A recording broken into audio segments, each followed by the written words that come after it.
Dans l'épisode précédent, on s'était arrêté fin juillet avec un bout de maison sans toit complètement vidé où j'avais même retiré le cuivre, l'électricité, les planchers de l'étage et les menuiseries. J'avais oublié de préciser que dans cette moitié de maison à casser se trouvait ma vieille salle de bain, mes WC et la buanderie. Donc, avant de démolir, pour rendre l'autre partie de la maison autonome, j'avais pris le temps de faire dans la moitié de ma chambre des WC et une salle de bain. La salle de bain, c'est sûrement la pièce la plus dure à faire et la plus coûteuse rapportée au mètre carré. Mais c'est aussi donc la plus rentable à faire soi-même. Par contre, faut potasser et taper dans tous les domaines. Les murs et faux plafonds avec l'électricité, la plomberie, les évacuations, le carrelage et la pose des douches, baignoires et autres lavabos. Étant pas plombier de métier, j'ai choisi le multicouche et surtout, j'ai choisi d'avoir que des raccords hors mur pour plus de sécurité. Et pour que ça soit hors mur tout en étant invisible, il faut faire marcher la boîte à cerveau. Mais au final, ça fonctionne bien. J'ai pu toucher aussi un peu du bois en faisant un coffrage pour ma baignoire et surtout le meuble pour les vasques.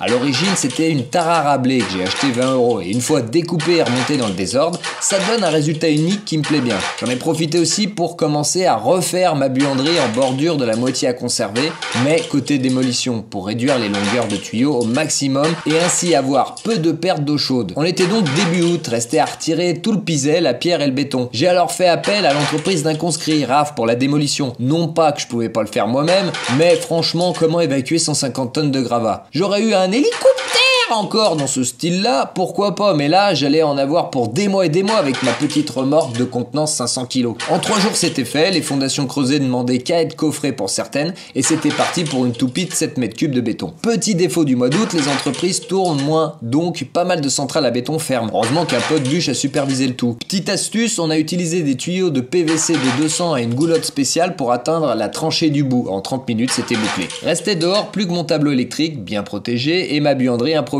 Bon, c'est vrai, mon crépi m'a fait un petit doigt d'honneur, mais le principal, c'est que le préau qui était maintenu par la maison n'est pas bougé, grâce à un renfort en bois improvisé personnellement moi-même, tout seul avec les moyens du bord. Pour la construction, j'ai opté pour le béton cellulaire, pour 3 raisons. La première, c'est un produit moins polluant, qui dépense moins d'énergie grise que le béton. La deuxième, il est déjà très bien isolé, à une très bonne inertie, ce qui compte pas mal, car une fois ma maison hors d'eau, hors d'air, j'aurais plus les moyens de continuer l'intérieur. Comme c'est déjà bien isolé, je pourrais avancer pièce par pièce en commençant par la chambre de ma fille sans risquer de la retrouver congelée en hiver. La troisième, on a juste besoin de colle. Le chantier reste silencieux, pas de bétonnière. Le produit est moins nocif pour les enfants. Et comme je bosse seul, je peux en faire quelques heures par jour en dosant juste ce qu'il me faut de colle. À la base, je voulais faire la maison en bois et en paille, mais étant en zone inondable, c'est chaud pour les permis. Et surtout, j'en aurais eu pour beaucoup plus de temps à construire ça seul.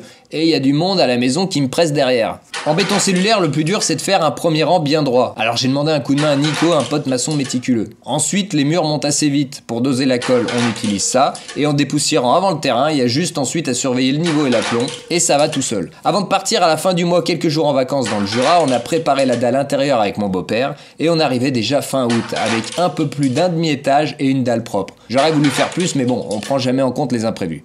Je vous montrerai la suite prochainement, sachant que ça avance doucement vu que je bosse à côté. Mais je m'y épuise pas mal quand même le week-end. Allez, à très vite. Et la prochaine fois pour une vidéo humoristique que je suis en train de faire et qui me prend quand même pas mal de temps. C'est pour ça que je vous ai fait cette petite là en attendant.